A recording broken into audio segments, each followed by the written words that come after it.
So still life. Still life. I mean, I find this really interesting because, for me growing up, I always remember all the murder mystery shows, the movies, the specials. Murder, She Wrote, and all the, And there haven't been as many, except for the British imports. Yes. So it's really interesting to see this again, and I mean, the book is as popular as ever. I mean, the books are doing amazing. Did you hear about the book she just Yes, her wrote? latest one on New York. Is #1. Yes. I know. There's a market for this stuff, I hope. So what do you think is what do you think it is that draws people still into these murder mysteries?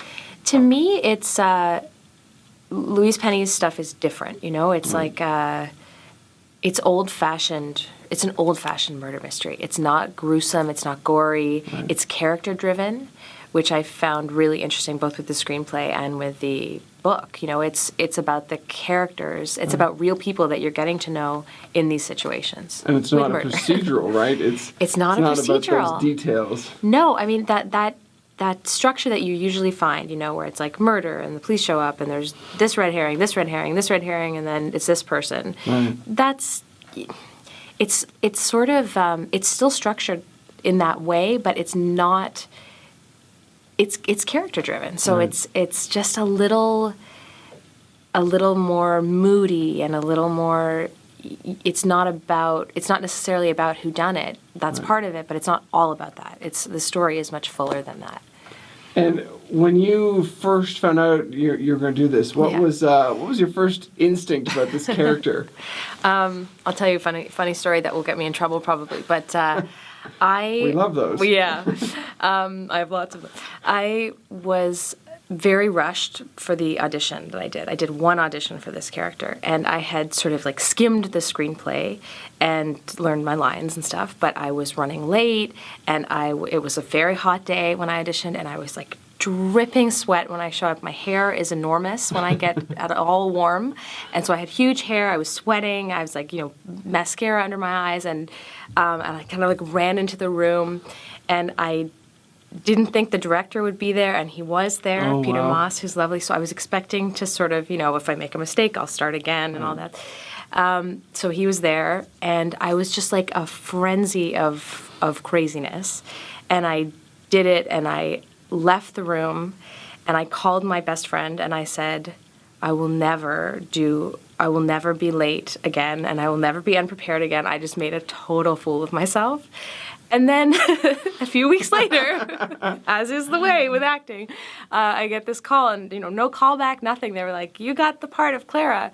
And then I read the book, and in the book, it's like she's a disaster, right? She's like late. She's got food in her hair. She's always like she's such an eccentric. Right. Artist, and I read the book and I was like, oh, so I really didn't have to do anything. It was a very happy disaster.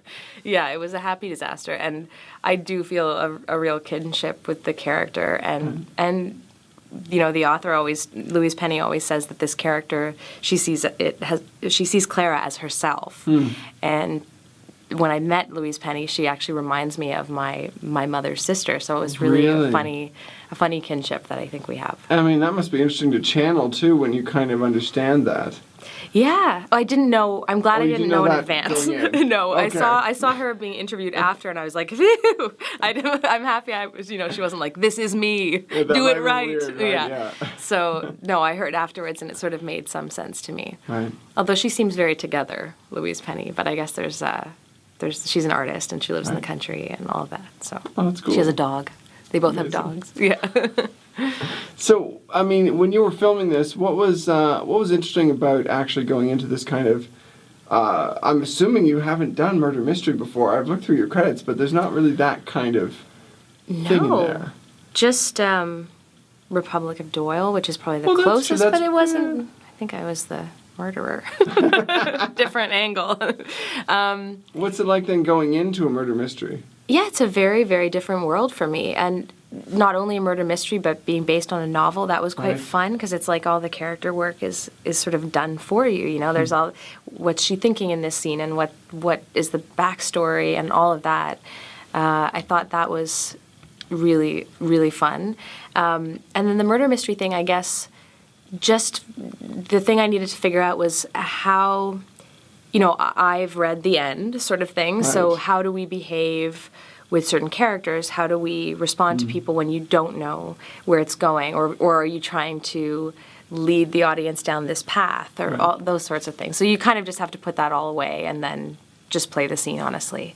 In that case, doing it again, would you reread the story before you played the part? Or is it nice to go in blind sometimes and play it out as you go? I guess that's hard, though, with knowing the lines and everything else. Well, you can't really go in blind because they Right. shoot it out of order. Well, that's true, too, unless they're shooting in order. You would look yeah. blind. But I didn't read ahead. In Right. case we make a second one, which I really hope we do. Oh, that's cool. I didn't read that novel. I think also I didn't want to get too excited because I really Right. like her books. But I thought I certainly, for the first film, didn't want to know where Clara is next year because I think that could affect some decisions, and Right. maybe that's not the best thing to do. So in terms of writing, you're also busy with other projects. Yes, I am. Anything you can Yeah. talk about? Yes, I'm working on Seed, which Oh, is a really? city TV Which comedy. just got picked up for a second season. I know. Yeah. Or sorry, in the U.S. as well. It got picked up in the U.S. That's Yeah, by amazing. the CW, so that's kind of fun. It's my second CW show because I wrote for the LA Complex as Oh, well. that's right, yeah.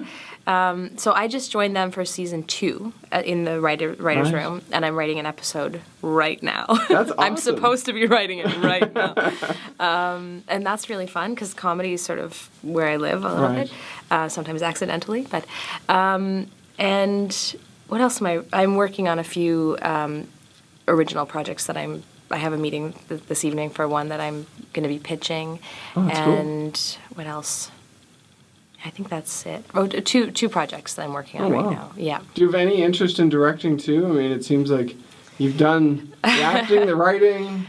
I am busy. I'm Right. very busy. You're already too and busy so to I do don't that. want to. I don't want to introduce something yet, but I'm also very bossy, and I do like things done a certain way. And certainly with my own writing, I often feel that I can butt heads with the director because I have too many opinions.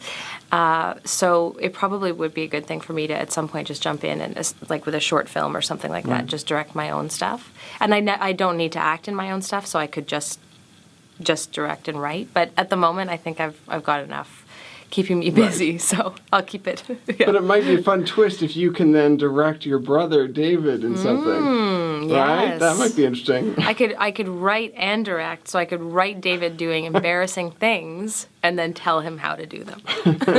That's a very good idea. Well, thank you very much. Thank you very much. Yeah.